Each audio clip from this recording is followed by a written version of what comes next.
All right, Steve. State of the Realm, episode 6, I think. I don't know. I might have to. I don't do any editing, so it's gonna have to be. Thanks But for having me back, Mike. I think were we actually was I on the first State of the Realm? Was I the I first don't know. one? I just started making that up like recently, and I started.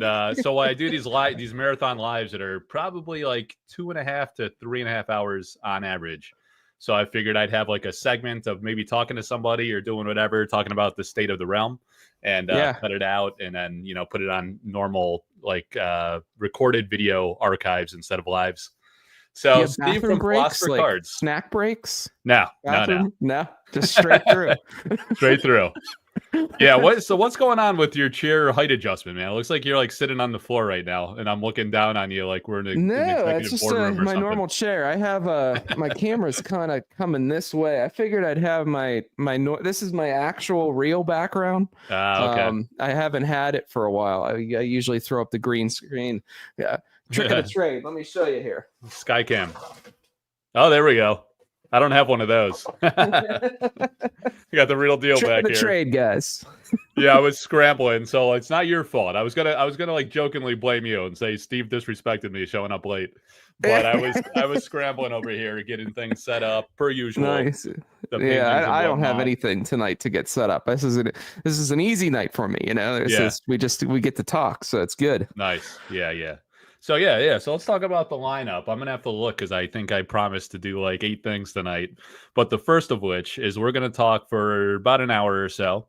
And then if the wife's not getting mad at you, maybe you stick around. Yeah. We'll open a couple alpha boxes. We're gonna roll the wheel for the Sorcery Contest Realm community Facebook group. I know you're not on Facebook. Yeah. But we hit 5,000 members in the group, and I promised I would give away an alpha uncut sheet. It's a big deal. So we ran a contest where people had to post a link to the group to help grow the group and get us over the hump. We got there finally, and 5,000. So we're going to spin the wheel for that. Yeah, congrats. And, we'll show a few cards. Some would say that, like, isn't that the main sorcery Facebook group? Isn't that like the one the company runs? Some would say. So someone suggested that I should forfeit it to the company. we need a community presence. So I do my part with art scene collectors. There are game players in there. Every once in a while, someone will come in and be like, "How come there's no gameplay talk?" I was like, "Please talk about the gameplay." Yeah, no, it's good. We can talk about whatever people like. Yeah. So where should we start, man? Like, so basically, remind me again if you were in sorcery from the Kickstarter or if you came after that. No, I came in the summer, like right after alpha was like distributed, and then before beta. So summer 2023, I suppose. And I was ordering, bulk and different cards and things online on eBay and stuff like that from some of the big breakers at the time. I think there were several folks, on eBay that were doing some mass breakings and such. So yeah, that's how I got in. And, it's interesting to hear the argument that, oh, we need boxes and so they can't grow without having boxes. And it's like, me, a box breaker, got into it with no boxes. Yeah. Did I need a box to go get the cards on? I mean, it's just like, so I hear that argument and I'm just like, come on, I don't know. If people really want to get into it, they'll find a way. Yeah. And, while it's nice to have product, I just think it's a moot argument to me. I think if the folks that are really going to stick around are the ones that are going to find it with or without boxes. Mm-hmm. So. Yeah, and they were always kind of available just through unconventional means because Kickstarter was printed demand, so everyone that knew of it at the time of Kickstarter got what they pledged, and then with beta, it was it ebbed and flowed a bit. It came in few different waves, as we know now, come to find out, and it was kind of sporadic on where it was available for a while. Early on, and certain regions like Europe, especially overseas, they were hurting for it. But so I'd say like international, different beast. In the US, it always was pretty much available through Team Covenant, with a few exceptions. A few months here and there when we ran out, and then more came to market. So it was discoverable and it was affordable, I would say, for the most part. Sure. However, Yeah. from a player perspective, I think some of that like erratic supply availability kind of caused some store adoption issues. I think. Um, Yeah. but you actually play the game as well, right? And Yeah. Sure. I you mean, I'm host not the events on your greatest. Discord. But Yeah, no, we did. you host tabletop Yeah. simulator events. Yeah, we completed our first league on my Discord, and we had 24 folks participate across three different pods, eight people in each pod, and it turned out really nice. Jeffrey, if some of you guys know Jeffrey on Discord, he won. Matt Dogs NZ came in second, like a real close second. It was a fight to the finish, and Noble, and I'm sure a lot of you know Noble as well. He came in third. So the winner of each pod won some swag and some, cracked alpha packs, and Jeffrey won some cash too to join some events. So it was good. I mean, it's interesting because if you look at the main league channel, right now there is a lull in league and just tabletop play. I think they were about to kick off the latest season, and there wasn't a lot of folks playing. So, I mean, I think, we were fortunate on my Discord to get something like that going. And I think I'd like to try to do maybe 2 events a year, something to that regard, where like maybe one during the spring lull and maybe like one shortly after release of the new cards, so something to that effect. But it worked out really well. I think everybody had a lot of fun. I played and I lost every match. But I played. I was in. I played my Templar deck, so I mean, I knew I was kind of in for it, but that's all right. It's kind of just fun for me to play. So yeah, and while you're talking here, so I'm looking at the Cornerstone. They had that. I know you could go to the website and see the full list. It's kind of weird how this image has like the 2 overlaying, so like half of the states are cut off, but you could see like maybe 2/3 of it at least. And the general consensus is the game is fairly widespread. I looked at that and I was like, okay. I went to the website to get the full list, and I was like, how widespread is this game in the U.S.? And it's in, I think I counted 35 of the states, so it's fairly widespread. But if you look at each of the states, there's only like 1 to 5 stores that are at least hosting a Cornerstone. I'm sure there's others. Like there's nothing, and I'm in Virginia. There's no store hosting a Cornerstone. However, I've been to like one of the LGSs. I brought it's right near my framer, so I brought some paintings in there. And I stopped in and showed the guy, and I showed like all his customers and stuff. And the guy was like super into the game. It seemed like he doesn't follow religiously, so he was having trouble. He was asking me like, when's the next set coming out? Like, is there any prize support for this game? Like some basic things like that. But he's like a really good player himself, and he's really trying to get others to play. He's got a big like Magic and the is it called Warhammer, the figurines and stuff.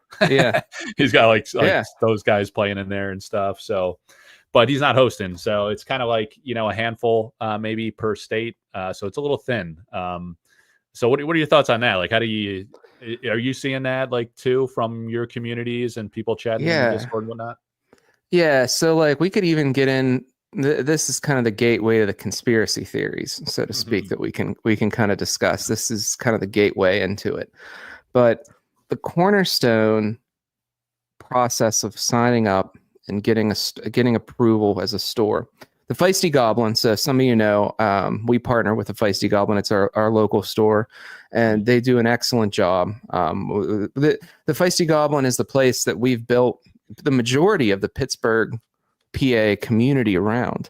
And I can tell you at, the peak after Arthurian Legends launch, where, a few of us really pushed. I know, Jim and Christine's the owner. Jim really loves sorcery there too. And those guys push. We had at one point, I think, an event with 20 or so folks every week, and it's since whittled down into the summer where we're kind of going like every other week. Maybe there's like 4 to 6, and this is kind of the Pittsburgh scene, right? And this is all of us pushing. And we tried to get a couple additional stores, but the other store owners aren't as into sorcery. So there's a couple facets of this conversation where it's really important that you find an LGS from a sorcery EC perspective that likes the game, because there's so much choice and option out there for an LGS, right? If you have a limited amount of space to store product, to have on the shelves, to have people gaming in the store, limited time for events and things like that, you have to choose wisely. And many of these stores are saying EC's just too flaky for us, right? They're just too flaky. So you really only you end up with these stores that really love it, which are your Crossroads stores, right? Mm-hmm. Your Crossroads LGS. And if you're EC, and this is kind of where we get into this conspiracy theory, the whole point of distribution is, even think of it this way, Mike. If we, your audience can say, okay, well, how do I relate to what the distribution environment? If you think of what your proposition is to the artist, Mike, is you're a place where you're this marketplace where they get more visibility and more reach for some of their work than if they go out and try to market it themselves. You do that marketing for them, and you bring them. Dude, I lost audio on you. Really? Are people hearing Am I Steve? Still there? Can you still hear me? What the heck? I don't know if it's on my end or yours. Can you guys hear me? Hang on. You might have heard me. Maybe it's your AirPods. Might be my. Hang on a second. Maybe it's my AirPods. Yeah. It's probably on my end. Let me know, Mike. Okay, everybody's saying they're good. We got some water in the ears. Did you charge them? I'm gonna join the chat. All right. Are you talking? Say something. Can you hear me now? All right, hang on. Let me. I got nothing. You guys hearing Steve? All right. I could go no AirPods. Let me see if there's feedback when I do that. So if I go, hang on a second here. Reduce the echo and settings if there is. All right. Is there an echo? Can you hear me? I can hear you through the laptop now. So let us know. Check your settings. If you hit settings, hit audio, and there is echo cancellation. Make sure that's checked. Yeah. All right. We should be good. All right. Everybody says it sounds good. So I don't need the AirPods. All right. Very good. Very good. So what was I saying? So if you think of your value proposition, Mike, and what you bring to the artists is this place, this marketplace for the artists to have bigger reach than they ever maybe could going to market themselves. Maybe they don't want to focus on marketing. They want to focus on the art, and they say, you know what? Let me offer these things through Mike's auctions because this is where the reach is. And it makes a lot of sense. If you think about it, that's kind of how a distribution works for an LGS and for a game company, right? Because the game company can then go to the distribution, and distribution will call up different LGS and say, hey, check out this new game we got. Get a couple things in. They will market it. The distribution company will market it for you, and they will get stores to accept it. And there's a lot of value from that proposition where, these stores that are buying other similar things would try your product out in an easy way. This is an opportunity where Eric's Curiosa could be saying, all these other stores that are ordering our product are just flipping it, and they're not really developing a base. And, the cornerstone stores could end up being this, tried and true group that will be allowed to buy product from Eric's Curiosa potentially directly if they go the no distribution route, which if they go that route, that means that they're going to sacrifice that potential of distribution growing their company. But they might be saying how much of that is really growth anyway, and how much of it is just finding its way online, where Eric's Curiosa could try to just sell online and make that extra money that, they're losing from the middleman. And I think that if we start looking at some of these pieces like the Crossroads stores, and you start comparing things to Flesh and Blood, where you're getting these stores on a list to say these are our approved stores, I start to wonder, are we going to go down a path where they may reduce their exposure through to distribution and start to sell directly or through someone like a Team Covenant to distribute to these certain stores? What that does is you can print 1 million boxes, and it's behind this iron dome, so to speak, where nobody can see it. and it just can constantly flow where it needs to flow. It's very smart if you think about it. But at the same time, it contradicts a lot of what we've been seeing from the reprints. Reprint for growth, right? We're reprinting for growth constantly. This method would be a measured growth because we wouldn't have so much reach through these new LGS. The LGS would have to find Sorcery or be told through their customers to reach out to try to join. So I think I might have missed your introduction to this point.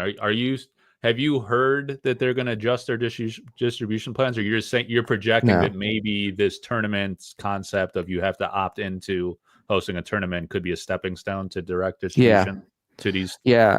So like if you read between the lines too on the notes on the Dragon Lord set, they say that it will be distributed through normal distribution channels. Or standard. It's a language that's like it's like intentionally unclear. And I looked at that, and you heard Rudy call it the Dragon Secret Layer.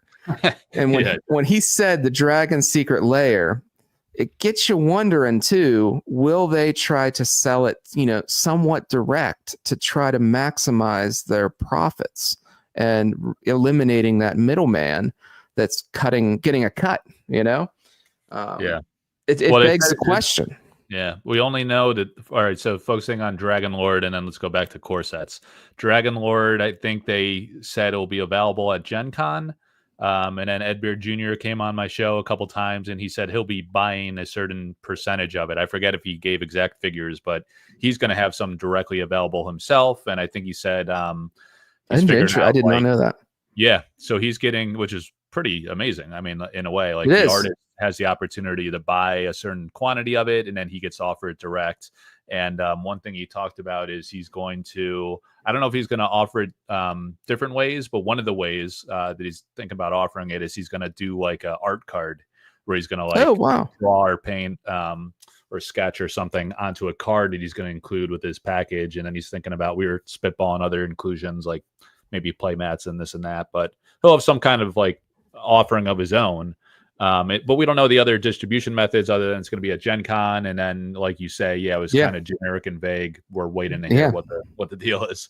Yeah, for sure. I mean, if we look, of what distribution did to Arthurian Legends, if everybody in the audience too, just take a step back and say, if you're Eric's Curiosa, was distribution a net positive or negative for Arthurian Legends?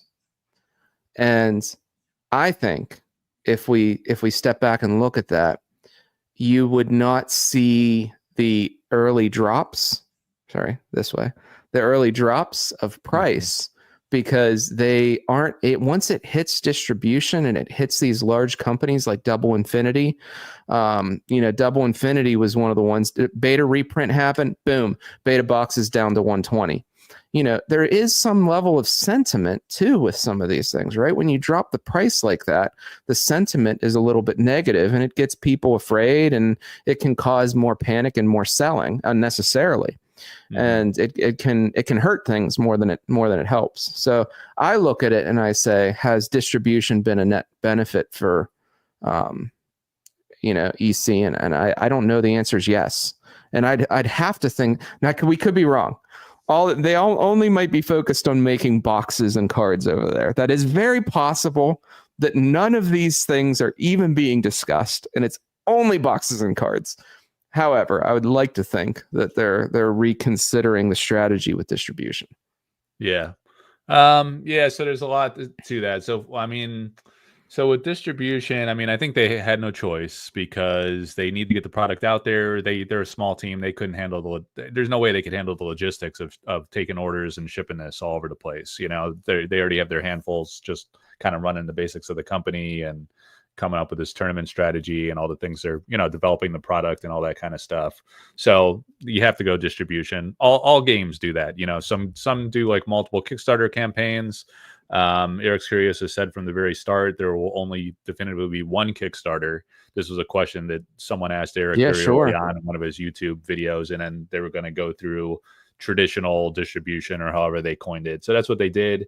I think like some of that near term price volatility, like all games go through that. Like I don't think it really matters that much in the near term. I think there's some merit to your point that it certainly like will shake collector and speculator investor type confidence near term if it's like very volatile. But you know, why they control have map then?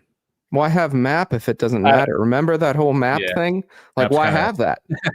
Map's a wacky thing because people like all the big time mainstream like online sellers do gimmicky things to skirt map, you know. Yeah. But I think they they tried to mitigate and control that a bit through their, getting back to like your speculative theory that maybe this cornerstone and people opting into hosting events is a step towards direct distribution.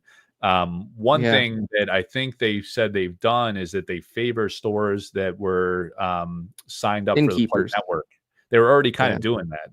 They weren't selling it direct to those stores, but I think they were trying to work through the big distributors like Soho and Peach State to try to get them to prioritize those stores that opted into Play Network. And we saw that definitively with I think it was like the first offering of beta, where they guaranteed a certain amount to innkeepers.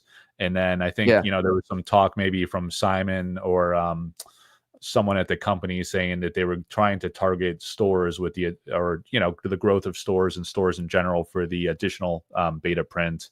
And I don't know if that fully materialized. I mean, we saw some weird things along the way where a bunch went to Singapore, and then stores were kind of getting, I think you could only, as a small like indie, trying to earn your stripes and only pushing through a certain volume, and like in Sorcery's case, only doing it once per year. I don't know how much they can really control the distributor to say, prioritize these stores, or the distributor just needs to move it. They don't want it's risky with an indie, so they don't want to be stuck holding the bag, buying all that product and being unable to move it. If AL's been kind of hit or miss demand wise, at least at scale demand. I think it was super hot and people were excited when it first came out, but it kind of waned over time a bit and became a harder sell. Exactly. So, I don't disagree. It's something to ponder, and this theory isn't one where I'm guaranteeing it or anything like that. It's just that it's interesting to see some of these things occur, and it's possible. And if that occurs, what then can they do with it? Some of you may have heard that I might believe that Arthurian Legends is overprinted, and there may be rumors circulating that I believe this. And in a no distribution environment, nobody knows if it's overprinted or not.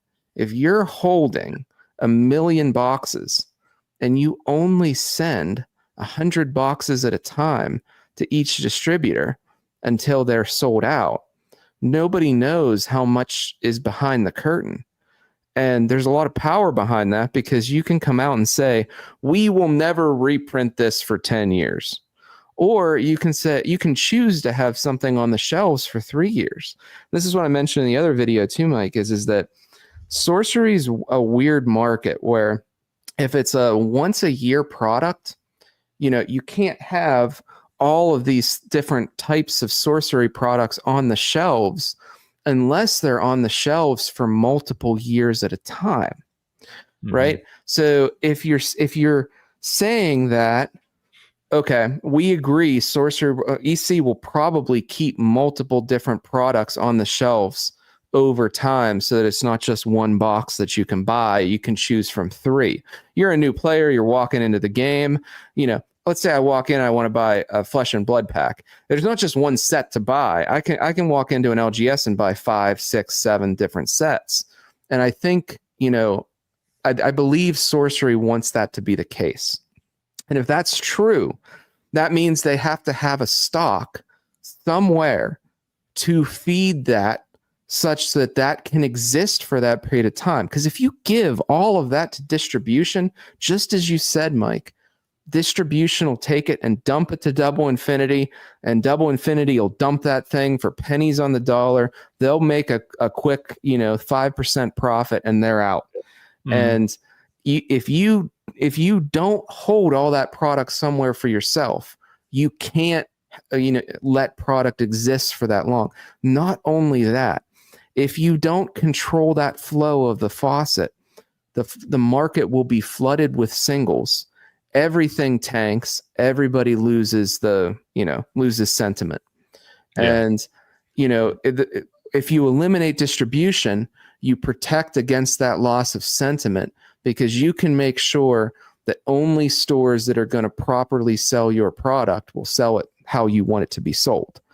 And that occurs through this crossroad type program. Do you see what I mean? So like, if you look at the layers of it, the layers of, does Sorcery want their product to be on the shelves for more than 1 year?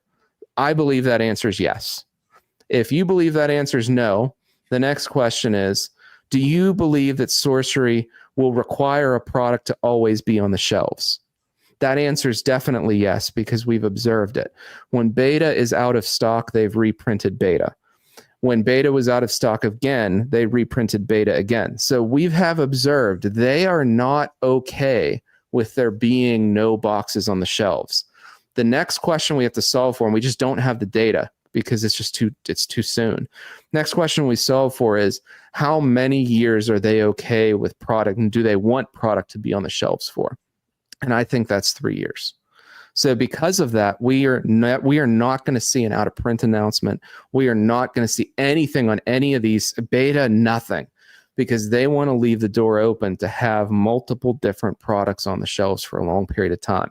And I think that single sellers, like the big guys, kind of hurt that model, because people are able to come in, swoop in, buy the stuff they need at lower prices, and they don't have to go to one of the Crossroads stores and pay full price for a box to crack the cards they need. They can go to a single seller that buys them from overseas for pennies on a dollar from a distributor overseas, and can crack it and then sell it to you for much cheaper. And Eric's Curios is losing money on that. So I think if they're smart, they're looking at all those ways that they're losing money, and single selling is one of those ways. And they're trying to essentially maximize every possible dollar that they can. And that's how I kind of came up with this theory, is that there's a couple static things. One is that 3-year on shelf requirement. The second is they have to be able to store their own product, because that first requirement can't be solved for unless they're storing their own.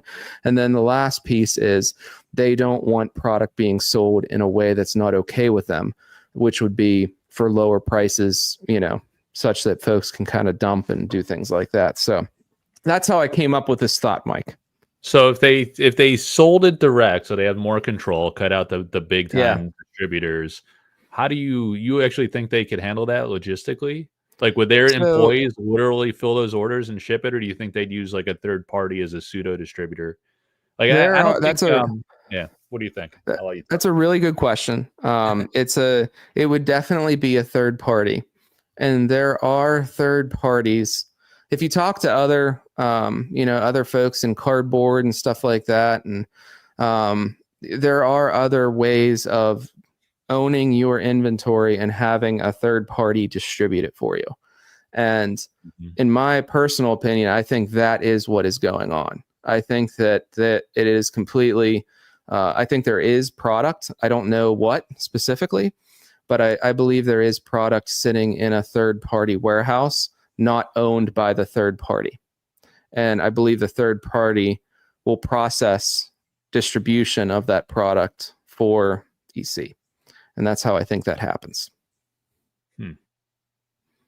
See, I would that's interesting theory. So we don't know. You're saying we don't know who to you're saying the warehouse.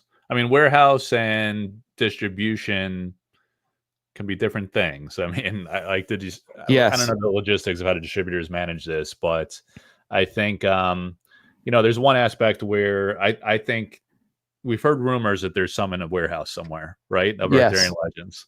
If that's true, I would say that's probably to pace the supply of Arthurian Legends, because the market felt saturated. There wasn't a lot of demand. They want to have price stability in the secondary market, that type of thing. So you only send so much to distribution, which you can't wholly control. they sell through it, supply wanes, they could replenish, or they can, leave a gap for a certain amount of time and then replenish, and then the market will react and they'll be able to absorb it. And also along the way, they hope and intend for the game to grow through these initiatives with the more tournaments and supporting stores and stuff like that. So and don't forget too, don't forget, I do have means to see more things than I can report on. So it's similar, like when you have a relationship with the distributor, you're able to see things behind the scenes that you can't see if you don't have that relationship. And don't forget too that there's some things you really can't say. So like, about this alleged, place that there's Arthurian legends being stored, all I can say about this is, and this is a fact, folks, this is a fact, everybody out there. I know I saw Chase Collectibles out there say rumors and such like that. This part I will say as a fact, and everything I don't think everything most of what we're saying is speculative, obviously. This is a fact, and I'll go on record saying this, that I have heard and I have witnessed myself distributors that have gone out of stock of Arthurian legends many, many times and have suddenly reappeared more stock. Mm-hmm. And it's a game that online sellers play to kind of create an impression of scarcity, and then they replenish. There is a possibility of that. A lot of the online stores do that. I will say with this that I have watched the out of stock and in stock patterns, and distributors have different warehouse locations, right? So I have watched all of these patterns, and I am very confident in saying that I believe that there is some sort of a restock going on. So I can go on record and say. More details behind that, I can't. I can't go on record or anything like that and say. But to me, I am looking at the warehouse concept as a fact that it exists.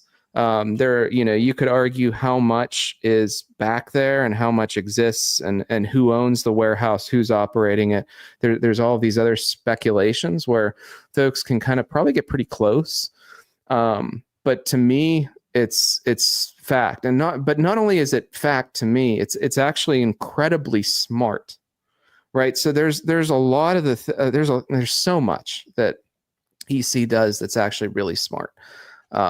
There's so much that's not. I think I'm probably like on the fence on both sides of this thing, because there's a lot they do that's real smart. There's a lot they do that's not.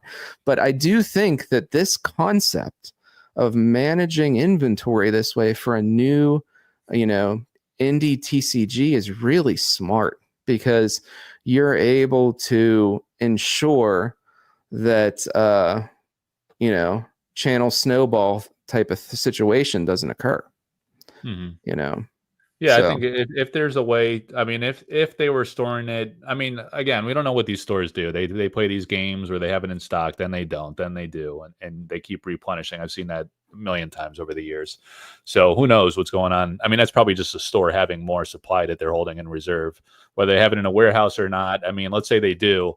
I think that is smart as well, because then they can, again, like trickle it out as needed, instead of just flooding the distributor with like a single massive print and there's just too much and no one's buying it. Sure. That could cause all kinds of problems, because then the distributor themselves lose confidence in the product, and they offer these aggressive pricing sales like we've seen, or packaging it with, they treat it like a bust product and package it with other, like, more higher demand stuff that they can move. Sure. And package it with stuff. Sure. So kind of some things like that. But I don't know. Whatever it is, I mean, I think feeding the market over time is smart and necessary if the game is growing. It's all has to do with, is the game growing? Can you get more people to buy, collect, desire the product? And hopefully they can, and they can keep feeding the market that supply unlike what we saw in beta, where it was very hit or miss at times, and it was gone, and then it was there many months later, and then in some regions it never really got there. That was problematic, and that I think really limited growth, and it hurt. It caused store attrition. In some cases, it prevented store growth. In some cases, and it was an opportunity cost of what the growth could have been while demand was hottest coming off of the Kickstarter and their follow-up set. So it seems to me like there's a different approach to AL. Someone mentioned in chat here, they did say they were going to distribute that in waves. Distribute it in waves. I don't know. I mean, whether they printed it in waves. So they could print a lot of it, put it in a warehouse, and then distribute it in waves. It's the same thing as if to me, it doesn't matter whether they do that or if they print it multiple times and distribute it. It's all about what you distribute ultimately, and when. Right. The risk you have with this model too of restocking distribution is distribution can at some point say, no, I'm not buying anymore. Right. So like if you sell the distribution all up front, and let's say you have 100,000 boxes and you sell 100,000 to distribution, you've sold it, it's off your books, you've taken the money, but now your product is in the hands of somebody else. And yet that's a ton of risk, because what they do with it could be critical for your future. So in this instance, though, instead of doing it 100,000 at once, let's say they do it 10,000 at a time, 10 times. And then after the 5th time, distribution sees it's not selling. It ain't selling. So I'm not buying anymore. So at that point, if distribution says I'm not buying anymore, that's your risk, that you can't collect that entire cost up front of sale. But yeah, no, I agree. The difference with a store versus a distributor is distributors will sometimes sit on stuff, but I mean, it's not as often as maybe, I don't know. I shouldn't say not as often. It's just different than a store does. I think it's just a little different. It does occur. I mean, we've seen it with a lot of Magic products, right? Yeah. It happens with Magic all the time. Yeah. Yeah. So the thing for me, I mean, I reflected a lot. Like I'm more into like art stuff and like super rare things in terms of a collectible. So, I mean, I don't get too emotional about what's going on with AL. I don't really care that much. I think I care from a perspective of I want the game to grow and be successful and expand. So I want it to be managed well, and I want it to be available to players. I actually ran a poll in the Discord, in my Collector Artist Discord, and in the community group today, and an overwhelming number. I said, are you primarily just a player? Are you a player and collector, or are you like a collector and or investor speculator type? And overwhelmingly, people were both players and collectors. So I think like in sorcery, especially, I've seen over the years a lot of people. I think even yourself, like they were more on the collecting side of the core product, and also got into art and stuff. So that growth kind of benefits all interest categories. So the art's a great available to grow, but I think like just supply itself is almost irrelevant. It's like, how can you create demand? How can you create awareness of the game? Yeah. So that's, hopefully we'll see them. Yeah. Here's what supply gives you, though. What supply tells you is, if they believe and a lot of folks have said this on the Discord, it's a brand new game. You got to give it time to collect it. It's not going to be, magic overnight. Okay. I don't disagree. However, the prices that we're looking at mocks, graded moxes, power, any of those in Magic is at one time was very comparable to sorcery prices. And the problem is that the market said sorcery is so collectible and rare that it's that collectible today. But what you have is EC telling you, no, these cards probably aren't going to be collectible for 10 to 30 years like Magic was. But that's really disparate from what the market believes. And if that's the case, that's fine. But that means everybody's cards are way overpriced. And hang on a second here. Let me roll over. Props. I got props. It's like, I swear you're sitting on a skateboard and just kind of rolling around the room. Just rolling around. This is just one random stack. All of these are just Arthurian Legends, like random, like sirs, random sirs. These are things I have personally. Each one of these represents a pack, and what that tells me, though, and you're absolutely right. What you're offering, though, Mike, is something that's truly collectible today, and a lot of these things may be like Arthurian Legends might be collectible, but I know, or I believe, that I have 3 more years to collect it.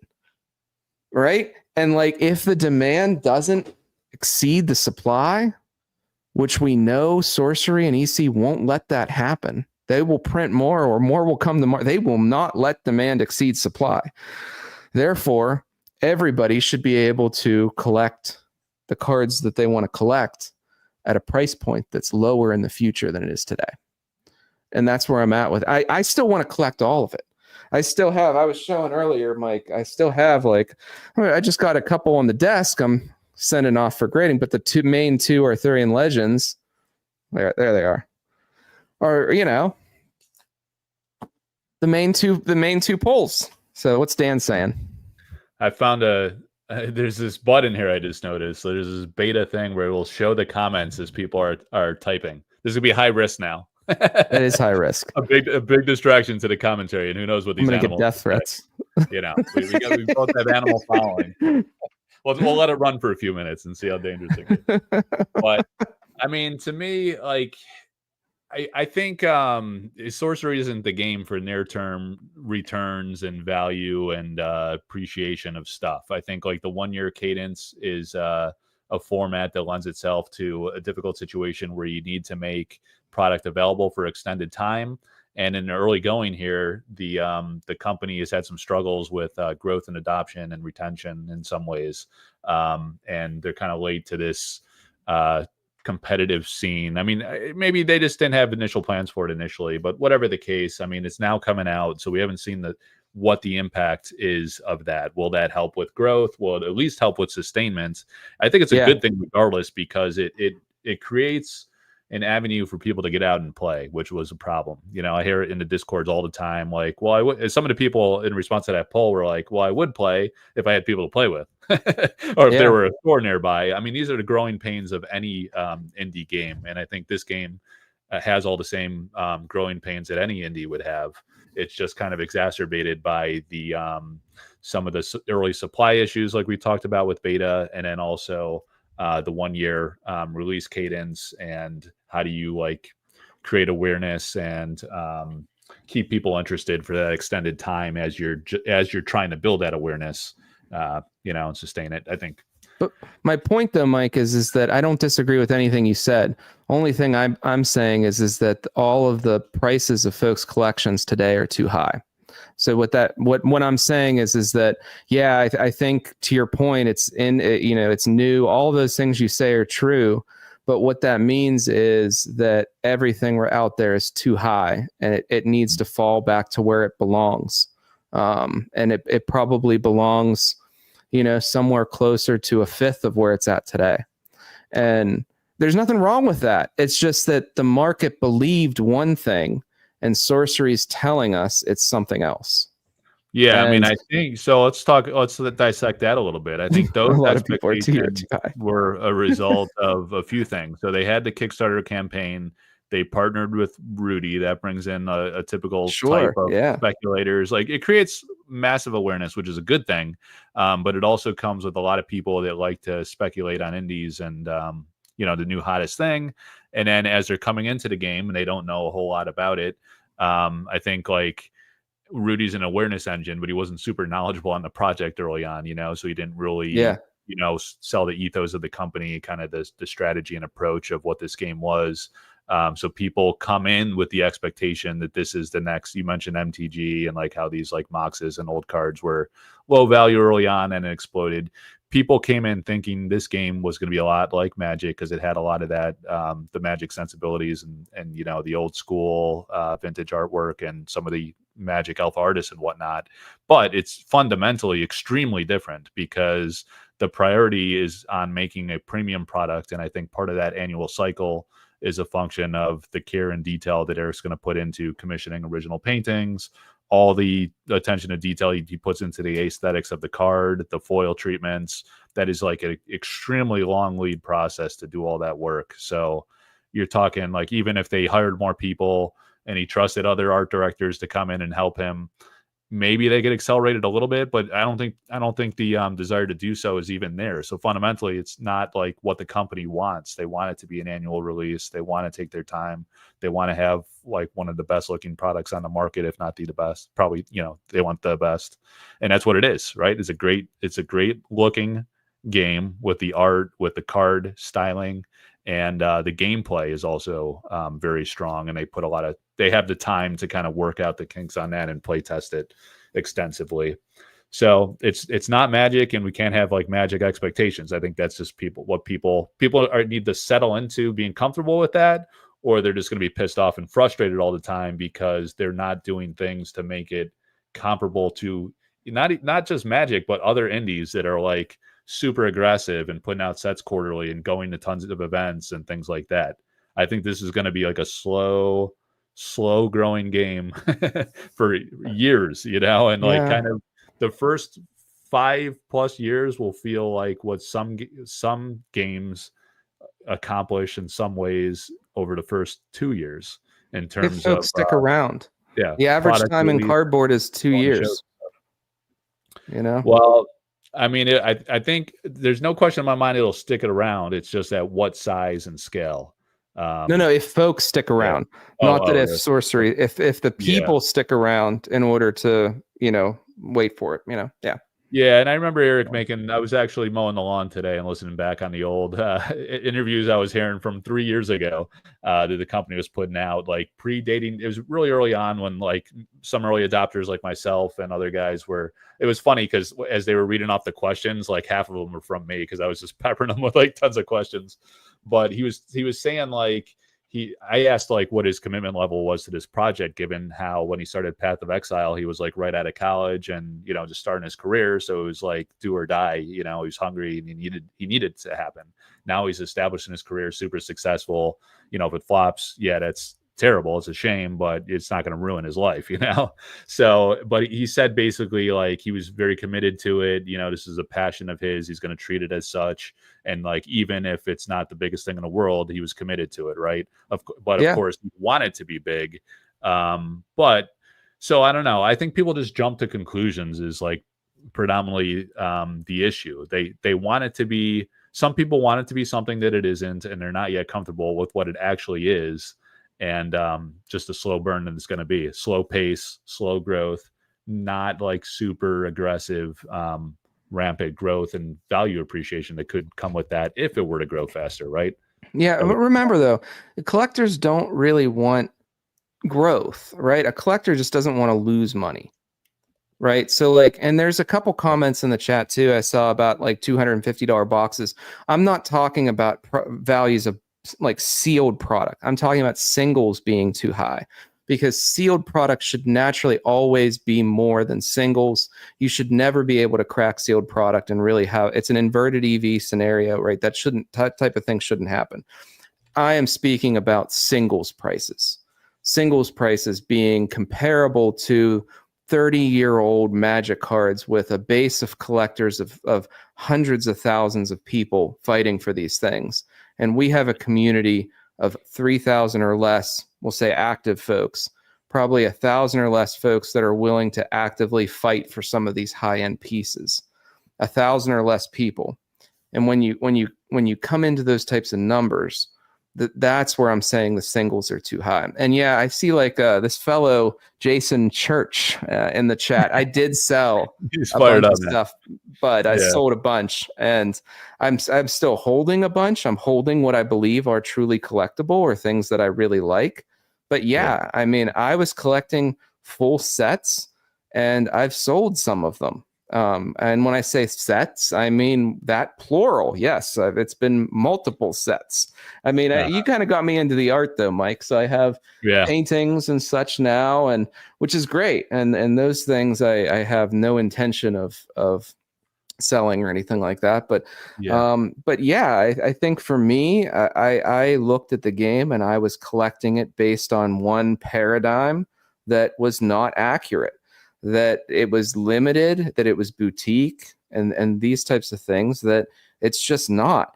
And I think now the paradigm shifts when I see that they want to have product available for many years, that But they're they didn't say printing. limited, to be fair. What's that? They didn't say it would be limited. They said it would be, they did call it a boutique passion project. Yeah, you I have to think, understand though, like it's I not think, necessarily what they say; it's the perception that they give too, right? well, I think it's Yeah, more like in their mind, collectability was designed into the product, and they're on record saying that they want the core product to be. It's kind of interesting because as I was watching this interview back, like Simon was saying things like we want the core product to be the chase. I mean, that makes sense, right? That's what they're selling. That's how they're going to make their money, revenue, and profit. Um, and so like the chase and the premium they want to be intrinsic to the box. This might have been, maybe this was in the context of sample cards and stuff, which would make perfect sense that they want like the booster boxes to be the core desired thing. So the collectability within that is the foil rarities. So you have like the pull rates of foils are extremely rare, and the curios.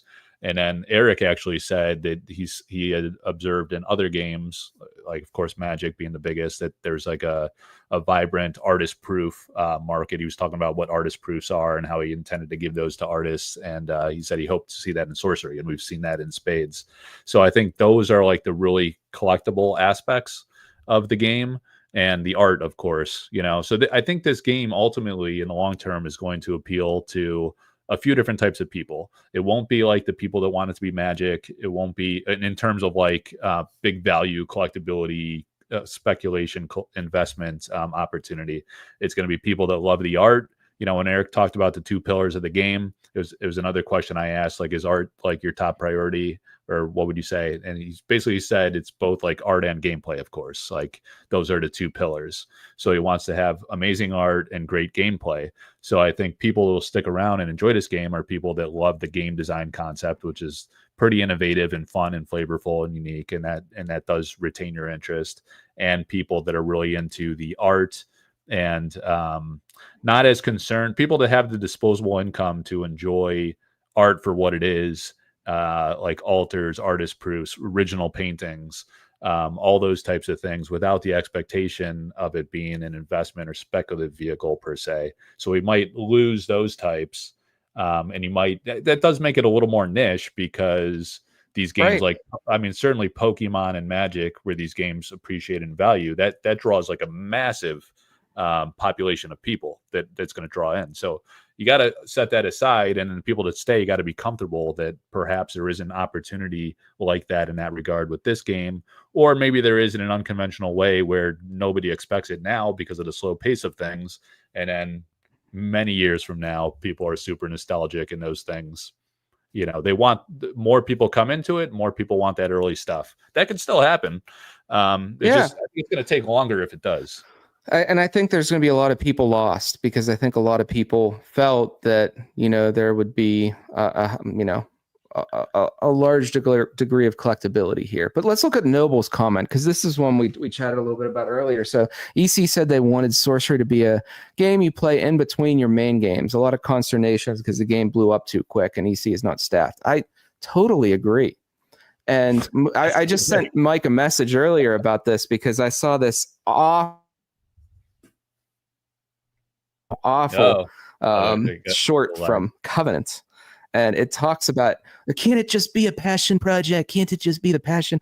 And the thing is it's like, again, we're going to go back to my LGS example. You're in LGS, there's tons of top quality, really good, new, excellent playing TCGs that hit the market. What's so special? I'm sorry. I mean, I love Sorcery too, and there's a lot of entitlement too sometimes in the Sorcery community. Well, it's Sorcery, so it's going to be the best. Well, no, there's a lot of other opportunities. There's Gundam coming out. I mean, there's a lot of other really big things. Riftbound that's going to hit. And if you're an LGS, why do you pick a company that's just going to kind of put their foot off the gas pedal and just coast the car down the road? I don't know. I think you're going to have a hard sell over something like that. It's and I was telling Mike, I wanted sorcery to be my main thing, right? I wasn't originally doing YouTube and sorcery. I came into sorcery, a little over 2.5 years ago on YouTube, and it almost became my main thing. Like I neglected Magic because I loved it so much, but then sorcery says to you, no. It's not your main thing. Go find something else. Go back to Magic for a while. Yeah, well, you can come back and we'll see us in a little bit. And that's not how you run something. I mean, yeah, the game can be great and the cards can be amazing, but what I think is I think that you're putting the whole project at risk when you're not really serious about the business aspect of it.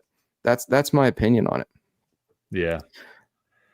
Well, yeah, like I say, I think, the people that are going to stay and remain interested and be drawn to this game are people that love the art and the gameplay. That's it. And people that aren't as worried about the pacing, being super competitive with quarterly releases, and it being comparable to every other game that's out there. This game's different in that sense. And some people like that and other people will hate that. And maybe that's okay. I think it's probably okay to Eric as long as he gets to commission great art and make fun games. Like sure. He says, and that's what he wants to do. Card and a fun game. TCG Jimmy out there. It's not actually, I want to mention this. I mentioned this last time I was on Mike's channel here. I didn't make my name based on the Philosopher's Stone. I used to do a ton of woodworking in my wood shop, and I do a lot of pens. I have pen blanks over here that I cut down out of some wood I fabricate. And I had a shop called Philosopher Pens. And I just picked the name Philosopher well before sorcery's ever, probably even, well, maybe it was in Eric's mind back in the early 2010s, but before anything. And then I actually converted this into Philosopher Cards. So it went from pens to cards, but has nothing to do with the Philosopher's Stone. I just want to make that point too, because there's a lot of folks that think that because I happened to find a game where the main poll is the same as my name. So it was a thing. What are the odds? Yeah. What are the odds? It is. It's really a funny coincidence, man. It's kind of crazy. I love the hardest woods. So we're gonna have a break coming up. While we're talking here, I should have been prepping the my spacers for that. So I'm gonna do that as we talk here, and then maybe transition to the next piece in like 10 or 15 minutes. But it sounds good. Topics did we not hit on before we go to the next stage? I guess some final thoughts on where I would like to see Eric's Curious to turn around a bit or make some changes is, and obviously everybody, I know Jason in the audience is probably going nuts on this one, falling out of his chair, but just a roadmap. Like I said, that's the common roadmap that you normally hear. We still really define roadmap. What do you want it to include, and what would that do for you? I think it could be basic of just, hey, we are going to announce or launch Gothic in Q4 2025 or Q1 2026. The Kitty Cat promos, hey, remember you saw those in Sorcery Con? Those are going to come in Q5 2026. Then the dust rewards that you saw, the dust rewards will also show up maybe in Q7 of 2024. And so fundamentally, why do you want that? Is it because you personally want something to look forward to, or do you think that would create a healthier dynamic for the game where they'll retain interest, keep people engaged? It'll be a healthier dynamic for the game because, again, it all goes back to LGS being able to plan, right? Yeah. You're asking folks to invest, and I'm going to use that big I word. I know a lot of folks don't like it. Invest lots of money in sealed product for their stores. Invest time. Invest the opportunity cost of not buying Pokemon and Magic by buying Sorcery, and you can't tell them when to plan those funds. Like, it's important. It's important for this. I know I've heard it from LGS myself. It's necessary, but not only that, I think it's healthy for the community to be able to say, this is when it's coming and let's look forward to it. and this constant soonish, sooner rather than later, ASAP, we'll get to it. Like all of these answers are just, I don't know. I just I don't think that respectful. I'd like to see serialized, to be honest, because if I have personal concerns around print sizes and collecting and how long things will be available, serialized are one modern day facet that prohibits or makes reprinting incredibly difficult. And so, for example, let's say you serialize the curios or some sort of a big chase pool, like maybe the gildeds, right? Serialize the gildeds. And what that does is it allows you to reprint the product without the gildeds. It allows you to reprint without these chase cards that collectors are after. And I think that's a win for collectors. I think out of print, yeah. So I wonder if like the gildeds as like a subset art category and curios are problematic because they don't want to say what they are. So if you serialize them, you kind of lend credence to it or make it obvious that it's a curio. I think they like the idea, and they talked about this early on of people like guessing, is this a curio? Is it not? That was actually a very creative way to create engagement, and we saw that very much so in the Discords and in the Facebook groups and stuff. But so serialized isn't about the gimmick. It's about them not being able to reprint. That's what serialized is about. It's truly limited. It's about the confidence. I mean, I don't care if I have a card. I don't care if my curio has a serialized number on it. I could care less. What that does is it's a promise, and it locks them in. They say, with that serial card, I can't reprint this, and that's a very important thing. The other thing I think they need are out of print announcements, and just say these things are out of print. They don't even have to say print runs, like promos. Well, like you said, it's problematic because they I think as an early stage company, their demand curve is very uncertain. So they're not going to say out of print if they have ambitions. They always say they got big plans they're working on and things they're going to do, initiatives they're going to roll out. They expect an ROI on those initiatives, and they expect that to be a catalyst for growth of the game. So they want to have the option of having product available to serve that market. But everything's uncertain in life, so how much and when? They don't know. So they got to make a decision logistically, make the purchase, buy the product, buy it multiple times, store it in a warehouse, pick an option and then figure out a strategy for how you're going to have it available as the game hopefully grows. I think those are the problems that they're probably trying to reason through and work out. So it's pretty difficult. I don't envy that job of trying to manage that. Don't disagree with anything you're saying, but the repercussions of that are folks with a lot of money that want to collect something that's truly rare and valuable won't deploy it here because it's too risky that it's actually not as rare as they expected it to be. So the risk that they're running with this is, okay, we totally understand that, but at the flip side of that, folks are not going to buy as many boxes as maybe they did in the past. But you're exactly right. I don't disagree with anything you're saying. It's just there's consequences to both sides. You see what I mean? Yeah, it's really hard to satisfy all stakeholders, but people, I think, with the expectation of what you're describing is going to turn out to be not the market for sorcery. I think they're going to get most frustrated and disenfranchised, and it'll be more like the hardcore art enthusiasts and gameplay lovers, and then I agree. Others who want to invest, speculate, expect near-term growth opportunity, value retention, that type of stuff. They're going to go into wait and see mode. And I think that's already happened. A lot of the hardcore early collectors or speculator types, people, putting huge positions, buyouts, like all this shit, they're going to wash out because all these buyouts on Arthurian Legends. I'm just shaking my head. They're just going to go in the wait and see mode, which is fine. Yeah. I mean, I guess as long as they can appeal strongly enough to collector or players and art enthusiasts, then that could be viable. Now, unless it's a buyout of Sir Bors. That's a very important buyout. All right. I got a couple wheels prepped now. We can do so we're going to have a big giveaway tonight of the uncut sheets. We could do a spin of that one. There was one guy, I think, that entered today. I wanted to give him a chance. All right, let me just get one more name on here. This will be interesting if they'll let me copy paste. Then we could see, it says sent 8 hours ago. We don't want that one. All right, so we had 61 people, I think, are in contention for the uncut sheet.